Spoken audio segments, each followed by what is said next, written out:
Assalamualaikum warahmatullahi wabarakatuh.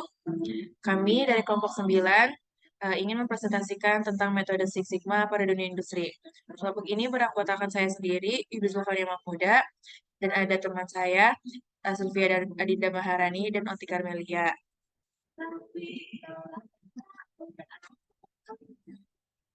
Apa itu metode Six Sigma? Six Sigma adalah metodologi berbasis data yang bertujuan untuk meningkatkan proses bisnis dan mengurangi cacat dan meminimalkan variabilitas. Metode ini pertama kali dikembangkan oleh Motorola pada tahun 1980-an. Dan sejak saat itu telah diadopsi oleh banyak perusahaan lain di berbagai industri. Selanjutnya ada tujuan metode Six Sigma dalam dunia industri. Yang pertama yaitu mengurangi cacat dan kesalahan. Tujuan utama Six Sigma adalah mengurangi cacat dan kesalahan dalam proses produksi atau layanan. Cacat dan kesalahan dapat menyebabkan kerugian bagi perusahaan, baik dalam bentuk biaya, reputasi, maupun kepuasan pelanggan. Six Sigma dapat membantu perusahaan untuk mengidentifikasi dan menghilangkan penyebab cacat dan kesalahan, sehingga dapat meningkatkan kualitas produk atau layanan. Selanjutnya ada meningkatkan produktivitas. Six Sigma juga dapat membantu perusahaan untuk meningkatkan produktivitas dengan mengurangi variabilitas dan kesalahan. Six Sigma dapat membantu perusahaan untuk menghasilkan produk atau layanan lebih cepat, lebih efisien, dan dengan biaya yang lebih rendah. Selanjutnya ada peningkatkan kepuasan pelanggan. Six Sigma juga dapat membantu perusahaan untuk meningkatkan produktivitas dengan mengurangi variabilitas dan kesalahan. Six Sigma dapat membantu perusahaan untuk menghasilkan produk atau layanan lebih cepat, lebih efisien, dan dengan biaya yang lebih rendah. Selanjutnya ada pemahaman tentang metode Six Sigma. Metode Six Sigma adalah metodologi yang berfokus pada peningkatan kualitas, produktivitas, dan kepuasan pelanggan. Six Sigma menggunakan pendekatan sistematis dan terstruktur untuk mengidentifikasi dan menghilangkan penyebab cacat dan kesalahan dalam proses bisnis. Selanjutnya ada langkah-langkah dalam membuat dan menerapkan metode Six Sigma. Yang pertama yaitu ada pemahaman dan komitmen. Langkah pertama adalah memahami dan mendapatkan komitmen dari manajemen puncak untuk menerapkan metode Six Sigma. Manajemen puncak harus memahami manfaat yang dapat diperoleh dari penerapan Six Sigma dan berkomitmen untuk mendukung pelaksanaannya. Yang kedua yaitu ada pembentukan tim Six Sigma. Tim Six Sigma adalah tim yang bertanggung jawab untuk menerapkan metode Six Sigma. Tim ini biasanya terdiri dari perwakilan dari berbagai fungsi dalam perusahaan seperti produksi, manufaktur, penjualan, dan pemasaran. Selanjutnya ada pemilihan proyek Six Sigma. Langkah selanjutnya adalah memilih proyek Six Sigma yang akan diterapkan. Proyek Six Sigma harus memiliki potensi untuk menghasilkan manfaat yang signifikan bagi perusahaan. Selanjutnya akan dibacakan oleh Oti Karmelia. Selanjutnya ada implementasi di MAIC. Ada 5 langkah dasar yang dikenal sebagai DMAIC.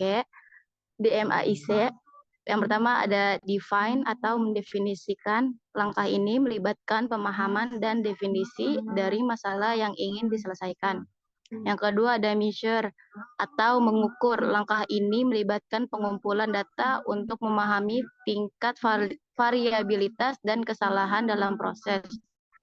Yang ketiga ada analis atau menganalisis. Langkah ini melibatkan analisis data untuk mengidentifikasikan penyebab cacat dan kesalahan. Yang keempat ada improve atau meningkatkan. Langkah ini melibatkan penerapan solusi untuk menghilangkan penyebab cacat dan kesalahan. Yang terakhir ada kontrol atau mengkontrol. Langkah ini melibatkan penerapan tindakan pengendalian untuk memastikan bahwa solusi yang diterapkan tetap efektif.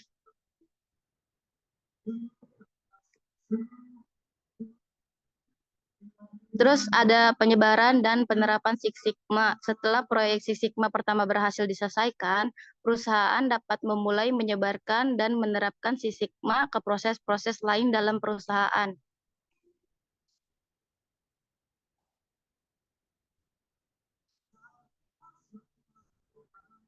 Selanjutnya ada tantangan dalam penerapan metode Six Sigma, itu terbagi menjadi 2, ada tantangan internal dan tantangan eksternal.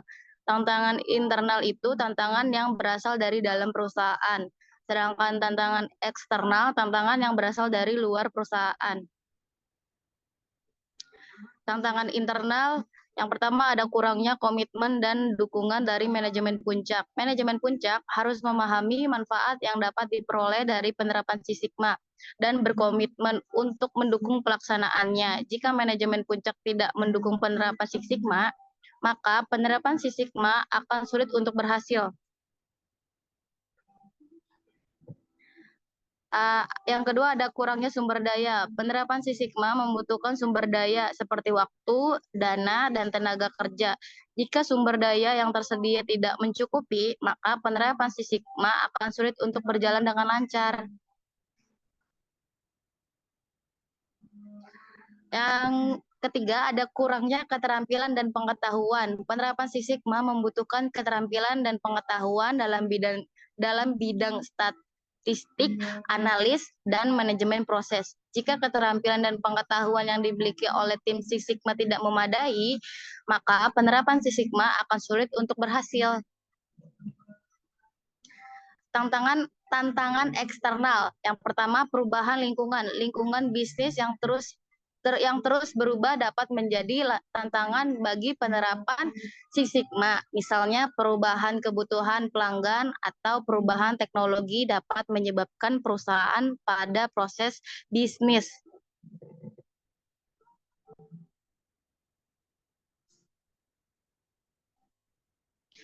Yang terakhir ada persaingan. Persaingan yang ketat dapat menjadi tantangan bagi penerapan Six Sigma. Perusahaan perlu terus meningkatkan kualitas dan efisiensi untuk dapat persaingan dengan perusahaan lain. Selanjutnya yang akan dipresentasikan oleh Sylvia Andinda Maharani. Yang selanjutnya ada manfaat menggunakan VSM. Yang pertama ada peningkatan kualitas. VSM dapat membantu perusahaan untuk meningkatkan kualitas produk atau layanan dengan mengidentifikasi dan menghilangkan sumber-sumber cacat. Yang kedua ada pengurangan biaya.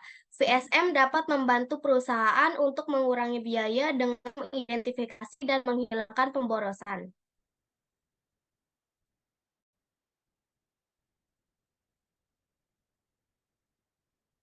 Yang ketiga ada peningkatan produktivitas. VSM dapat membantu perusahaan untuk meningkatkan produktivitas dengan mengurangi waktu dan tenaga yang dibutuhkan untuk menghasilkan produk atau layanan. Yang keempat ada peningkatan kepuasan pelanggan. VSM dapat membantu perusahaan untuk meningkatkan kepuasan pelanggan dengan mengurangi waktu tunggu dan meningkatkan kualitas produk atau layanan. Selanjutnya ada contoh-contoh kasus penerapan metode Six Sigma pada dunia industri. Yang pertama ada penerapan Six Sigma pada proses produksi. Penerapan Six Sigma pada proses produksi dapat membantu perusahaan untuk meningkatkan kualitas produk, mengurangi biaya produksi, dan meningkatkan produktivitas. Misalnya, perusahaan manufaktur otomotif menerapkan Six Sigma untuk mengurangi cacat produk sebesar 50%. Yang kedua, penerapan Six Sigma pada proses layanan. Penerapan Six Sigma pada proses layanan dapat membantu perusahaan untuk meningkatkan kepuasan pelanggan, mengurangi biaya layanan, dan meningkatkan efisiensi. Misalnya, perusahaan jasa keuangan menerapkan Six Sigma untuk mengurangi waktu tunggu pelanggan selama 25%. Yang ketiga, penerapan Six Sigma pada proses